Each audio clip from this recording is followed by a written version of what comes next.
Good morning students. हम textbook questions कर रहे हैं इलेक्ट्रिसिटी के। तो let's move towards another textbook question which is relevant to the chapter electricity.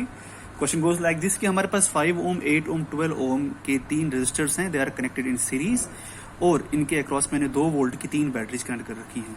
तो I have to calculate the current if ammeter is connected with it. That means मेरे पास 5 ohm, 8 ohm, 12 ओम के 3 resistors हैं जिनको मैंने series में connect किया है और इसके अक्रॉस मैंने 2 वोल्ट की 3 बैटरीज कनेक्ट की हैं। दैट मीन्स 2 वोल्ट की 3 बैटरी जब कनेक्ट होगी तो that means the potential difference across it will be 6 volt.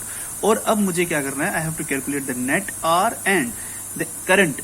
अगर मैं इसके अक्रॉस एक एमीटर कनेक्ट करता हूं, I have to calculate the reading of ammeter पे कितनी करंट की रीडिंग शो होगी।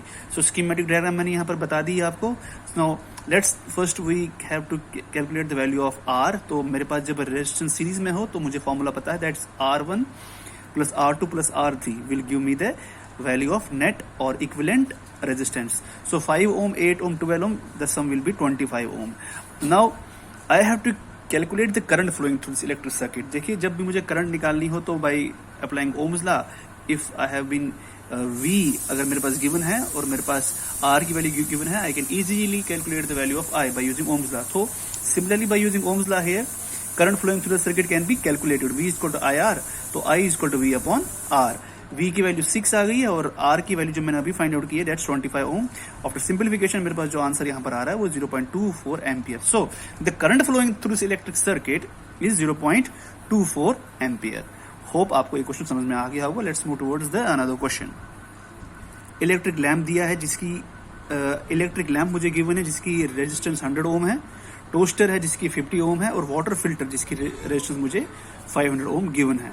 ये तीनों मुझे पैरेलल में दिए गए हैं और इनके अक्रॉस जो पोटेंशियल डिफरेंस है वो 220 वोल्ट है।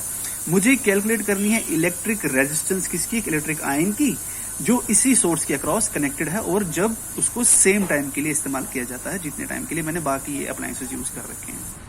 सो मेरे पास 3 अप्लायंसेस हैं, एक की 100 ओम वैल्यू ऑफ आर, दूसरी की 50 ओम और तीसरी की 500 ओम, और तीनों के तीनों मैंने कनेक्ट किए हैं पैरेलल में। So in parallels the potential difference across them is 220 volt. अब मुझे वैल्यू ऑफ आई निकालनी है, नेट वैल्यू ऑफ आई निकालनी है। दैट मीन्स इस सर्किट में टोटल करंट है वो मुझे फाइंड आउट करनी है। उसके बाद मुझे पोटेंशियल डिफरेंस जो है वो मुझे गिवन है, साथ में मुझे नेट जो वैल्यू ऑफ आर है वो भी फाइंड आउट करना है। उसके साथ साथ इलेक्ट्रिक आयन जो मैंने इसके साथ कनेक्ट किया है उसकी भी मुझे रेजिस्टेंस निकालनी है। तो लेट्स स्टार्ट। देखिए, यहां पर मेरे पास जो वैल्यू ऑफ आर है net as per as the formula is concern, तो मेरे पास यहाँ पर जो as per as the formula is concern 1/R जो नेट रेजिस्टेंस इन पैरेलल होगी वो होगी इक्वल किसके, 1/R1 plus 1/R2 plus 1/R3। तो मैंने रिस्पेक्टिव वैल्यूज यहाँ पुट कर दी हैं R1, R2, R3 की। R1 की वैल्यू 100 ओम, R2 की 50 ओम और R3 की 500 ओम। तो यहाँ पर वैल्यू पुट करने के बाद जब मैंने यहाँ पर इनका एलसीएम निकाला, it will be equal to 500 और बाद में सिंप्लीफिकेशन के बाद यहाँ पर मेरे पास 16/500 वैल्यू 1/R की आ गई। तो जब रेसिप्रोकल लूंगा मैं तो 1/R इज इक्वल टू 16/500 और जब R होगी वैल्यू वो होगी 500/16।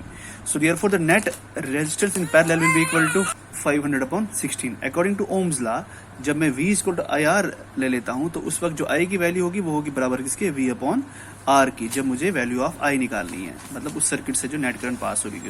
तो I will be equal to 220, मतलब जो V की वैल्यू है और साथ ही R की जो वैल्यू 500/16। दैट मीन्स 220 जब ये ऊपर आ जाएगा इट विल बी 16/500 और इस यहाँ पर वैल्यू हमारी आ जाएगी 6.4 ampere. Current flowing through the electric appliance जो है वो हमारी कितनी आ गई, 6.4 एम्पियर। अब मुझे रेजिस्टेंस निकालनी है इलेक्ट्रिक आयन की जो मैंने इस सर्किट में फिक्स कर रखी है और अक्रॉस द सेम सोर्स। तो देखिए R डैश मैंने एज्यूम कर लिया उस इलेक्ट्रिक आयन की जो वैल्यू ऑफ R है, तो R dash is equal to V/I as per as Ohm's law is concern. तो मैंने यहाँ पर V की वैल्यू पुट कर दी 220/6.4 और यहाँ पर मेरे पास जो वैल्यू सिंप्लीफिकेशन के बाद आई वो आई 31.3 ओम। देयरफॉर R जो है, R डैश जो है, जो मेरे पास वैल्यू आई, जो मैंने वैल्यू पुट रखी थी the value of value for the R जो इलेक्ट्रिक आयन का मैंने रखा था, तो उसकी वैल्यू में मेरे पास यहाँ पे 31.3 ओम आ गई। तो मैंने फाइंड आउट की वैल्यूज I की और इलेक्ट्रिक आयन का जो मेरे पास R है उसकी भी वैल्यू में 31.3 ओम आ गई। So by this we have calculated the value of IR of the electric circuit. Now moving towards another question, that means advantage of electric devices in parallel instead of series. That means हमारे घर में जो devices connected हैं, electric circuit जो connected हैं, they are connected in parallel rather than that of series. हम ये discuss कर चुके हैं प्रीवियस लेक्चर्स में, तो ये टेक्स्ट बुक क्वेश्चन भी हमारे पास सामने आ रहा है. तो पहला इसका एडवांटेज ये है कि जो हमारे डिवाइस है सारे के सारे पैरेलल में इसीलिए रखे जाते हैं क्योंकि अगर एक भी जगह पर फेलियर ऑफ इलेक्ट्रिक सर्किट हुआ तो बाकी जो इलेक्ट्रिक अप्लायंसेस है उससे उनका जो फंक्शन है वो डिसरप्ट नहीं होता.